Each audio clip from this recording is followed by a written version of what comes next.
नमस्कार, dB live Chhattisgarh में आपका स्वागत है। छत्तीसगढ़ की तमाम बड़ी खबरों के साथ मैं हूं सिमरन कौर। आइए देखते हैं आज की सुर्खियां। प्रधानमंत्री ने बटन दबाकर महतारी वंदन योजना की राशि के अंतरित कहा, जब माताएं बहनें सशक्त होती है तो पूरा परिवार सशक्त होता है।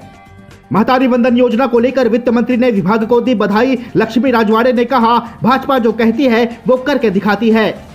और महतारी वंदन योजना को लेकर कांग्रेस प्रवक्ता ने भाजपा पर साधा निशाना, कहा प्रदेश की भाजपा सरकार ने महिलाओं के साथ किया धोखा।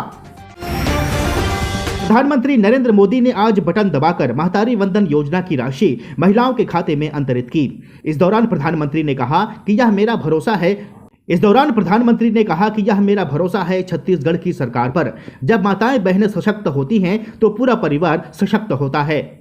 राजधानी रायपुर के साइंस कॉलेज मैदान में आयोजित कार्यक्रम को वर्चुअल संबोधित करते हुए प्रधानमंत्री नरेंद्र मोदी ने कहा कि महतारी वंदन योजना के तहत छत्तीसगढ़ की 70 लाख से अधिक माताओं बहनों को हर महीने 1,000 रुपए देने का वायदा किया गया।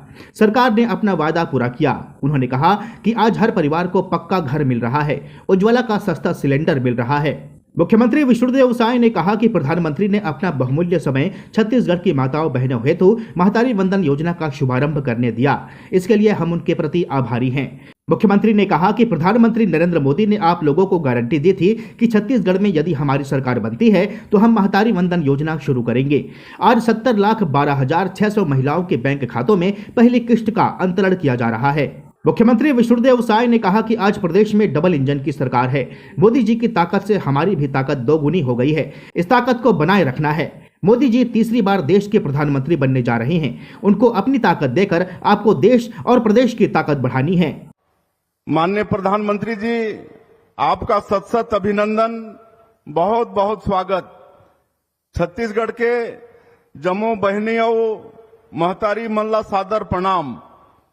माननीय प्रधानमंत्री जी, आप अपना बहुमूल्य समय निकालकर छत्तीसगढ़ की माताओं बहनों के लिए महतारी वंदन योजना का शुभारंभ कर रहे हैं। इसके लिए हम सभी आपके बहुत बहुत आभारी हैं। माताओं बहनों, आप लोगों को जिस दिन का बेसब्री से इंतजार था वह दिन आज आ गया है। हमारे यशस्वी प्रधानमंत्री श्री नरेंद्र मोदी जी ने आप लोगों को गारंटी दी थी कि छत्तीसगढ़ में यदि हमारी सरकार बनती है तो हम महतारी वंदन योजना शुरू करेंगे। लीजिए, प्रधानमंत्री जी की गरिमामय उपस्थिति में आज से इस योजना की शुरुआत हो रही है। मैं माननीय प्रधानमंत्री जी को अवगत कराना चाहूंगा कि आज 17,12,600 महिलाओं के बैंक खातों में पहली किस्त के रूप में 1,000 रुपए का अंतरण आपके कमलों से हो रहा है। राजधानी के न्यू सर्किट हाउस में आयोजित प्रेस कॉन्फ्रेंस में वित्त मंत्री ओपी चौधरी ने महतारी वंदन योजना के क्रियान्वयन को लेकर महिला एवं बाल विकास मंत्री और उनके विभाग को बधाई दी है। मीडिया से चर्चा करते हुए वित्त मंत्री ओपी चौधरी ने कहा कि प्रदेश की 70 लाख महिलाओं को महतारी वंदन योजना की पहली किश्त हस्तांतरित की जा रही है। इसके लिए महिला एवं बाल विकास के मंत्री और उनके विभाग को बहुत बहुत बधाई देता हूं। विभाग ने 3 दिन के भीतर ही पोर्टल बनाने का कार्य किया और URL पोर्टल भी तैयार किया। निर्णय लिया कि कल 10 मार्च को 70 लाख से अधिक माताओं बहनों के खाते में इस योजना का लाभ पहले चरण में हस्तांतरित किया जाएगा। इसके लिए जो सबसे बड़ी बात है, इसके लिए मैं आदरणीय मंत्री लक्ष्मी राजवाड़े जी को, उनके पूरे विभाग को, उनकी पूरी टीम को बहुत बहुत बधाई और धन्यवाद देना चाहूँगा कि जैसे ये निर्णय लिया गया उसके बाद महज 3 दिन के भीतर ही पोर्टल बनाने का काम कंप्लीट किया गया। महिला एवं बाल विकास मंत्री लक्ष्मी राजवाड़े ने कहा कि प्रदेश की 70,12,600 महिलाओं को प्रति महीना 1,000 दिया जा रहा है। यह बहुत ही खुशी की बात है। भारतीय जनता पार्टी जो कहती है वो करके दिखाती है। हम 70,12,600 महिलाओं को 1,000 रुपये प्रति माह देने जा रहे हैं। बहुत ही खुशी की बात है, बहुत ही अच्छा लग रहा है कि हमारी भारतीय जनता पार्टी जो कहती है वो करके दिखाती है। 70 लाख से अधिक महिलाओं को हम 1,000 रुपये देने जा रहे हैं। सालाना 12,000 रुपये हम देंगे।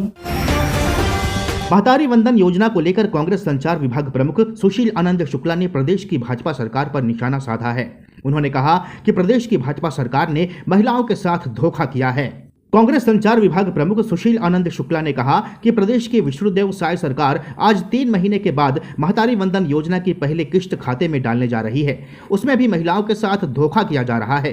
बीजेपी की तरफ से दावा किया जा रहा है कि 70 लाख महिलाओं को योजना का लाभ मिलेगा, लेकिन इसमें आधे से अधिक फॉर्म निरस्त किए जा चुके हैं। केवल 26 लाख महिलाओं को ही योजना का लाभ मिलेगा। विष्णुदेव साय सरकार 3 महीने बाद, अपने वायदे के 3 महीने बाद महतारी वंदन की पहली किस्त महिलाओं के खाते में आज डालने जा रही है। उसमें भी महिलाओं के साथ धोखा किया जा रहा है। पहली बात तो ये दावा कर रहे हैं कि 70 लाख महिलाओं को महतारी वंदन का लाभ मिलेगा, जबकि हकीकत यह है कि फॉर्म भरा गया था उसमें आधे से अधिक महिलाओं के फॉर्म इन्होंने रिजेक्ट कर दिया। किसी को सरकारी नौकरी का बहाना बता के, किसी का इनकम टैक्स का बहाना बता के, किसी का आधार कार्ड का बहाना बना के इनके फॉर्म को रिजेक्ट किया गया है। बमुश्किल से 25 से 26 लाख महिलाओं को भी महतारी वंदन का लाभ मिलेगा। हम मांग करते हैं कि इन 70 लाख महिलाओं के खाते में दावा कर रहे हैं उनकी सूची सार्वजनिक की जाए। बस्तर में भाजपा के नेताओं को सुरक्षा देने पर सुशील आनंद शुक्ला ने कहा कि केवल भाजपा के नेताओं को ही सुरक्षा क्यों प्रदान की जा रही है। अन्य दल के नेता भी बस्तर संभाग में कार्य कर रहे हैं। कांग्रेस हो या किसी अन्य दल के नेता हो, उन्हें भी सुरक्षा देनी चाहिए। दलीय प्रतिबद्धता के आधार पर सुरक्षा के मापदंड तय किया जाना आपत्तिजनक है। भाजपा का दोहरा चरित्र इसमें सामने आता है। सरकार ने बस्तर में 40 से अधिक नेताओं को सुरक्षा प्रदान किया है। वाई श्रेणी की सुरक्षा, जेड श्रेणी की सुरक्षा, और इसमें अधिकांश, इक्का दुक्का दूसरे होंगे नहीं, अधिकांश भारतीय जनता पार्टी के नेताओं को ही सुरक्षा दी गई है। तो सवाल यह खड़ा होता है कि सिर्फ भारतीय जनता पार्टी के नेताओं को ही सुरक्षा क्यों? क्या कांग्रेस में या कम्युनिस्ट पार्टी में या आम आदमी पार्टी में या अन्य दलों के लोग जो बस्तर में काम कर रहे हैं, सार्वजनिक जीवन में काम कर रहे हैं, उनके लिए सुरक्षा आवश्यक नहीं है? दलीय प्रतिबद्धता के आधार पर सुरक्षा के मापदंड तय किया जाना बेहद ही आपत्तिजनक है, बेहद ही निंदनीय है। प्रदेश कांग्रेस अध्यक्ष दीपक बैज ने केंद्रीय नागरिक उड्डयन मंत्री ज्योतिरादित्य सिंधिया को पत्र लिखकर हवाई किराए में लगातार हो रही बढ़ोतरी को कम करने की मांग की है। प्रदेश कांग्रेस अध्यक्ष दीपक बैज ने पत्र में लिखा कि कोरोना काल के बाद से अचानक एयरलाइंस कंपनियों द्वारा हवाई किराया बढ़ाकर 3 से 4 गुना कर दिया गया है, जबकि किराया बढ़ाए जाने जैसी कोई परिस्थिति देश में आज फिलहाल नहीं है। देश में ट्रेन के बाद हवाई यात्रा ही आमजनों के लिए यात्रा का सुगम माध्यम है, मगर किराया बढ़ाए जाने के कारण मध्यम परिवार और आम यात्री हवाई यात्रा करने में अक्षम महसूस कर रहे हैं। उन्होंने बताया कि वर्तमान में रायपुर से दिल्ली हवाई किराया 20,000 से 25,000 तक पहुंच रही है, जो कि मध्यम परिवार की पहुंच से बाहर है। वह एयरलाइंस कंपनियों पर सरकार का कोई नियंत्रण नहीं है। उन्होंने आग्रह किया है कि जनता की परेशानियों को ध्यान में रखते हुए एयरलाइंस कंपनियों को तत्काल किराया कम करने आवश्यक दिशा निर्देश जारी किया जाए, ताकि मध्यम परिवार रायपुर से राजधानी तक आसानी से सफर कर सके। कांग्रेस के राष्ट्रीय महासचिव के.सी. वेणुगोपाल ने पूर्व मंत्री कवासी लखमा व अमरजीत भगत को अखिल भारतीय राष्ट्रीय कांग्रेस का सदस्य मनोनीत किया है। अखिल भारतीय राष्ट्रीय कांग्रेस कमेटी ने कुल 30 लोगों की सूची जारी की है, जिसमें पूर्व मंत्री अमरजीत भगत और पूर्व मंत्री कवासी लखमा को आदिवासी कांग्रेस की राष्ट्रीय कार्य समिति का सदस्य बनाया गया है। इस बुलेटिन में फिलहाल इतना ही। बने रहिए DV लाइव छत्तीसगढ़ के साथ। नमस्कार।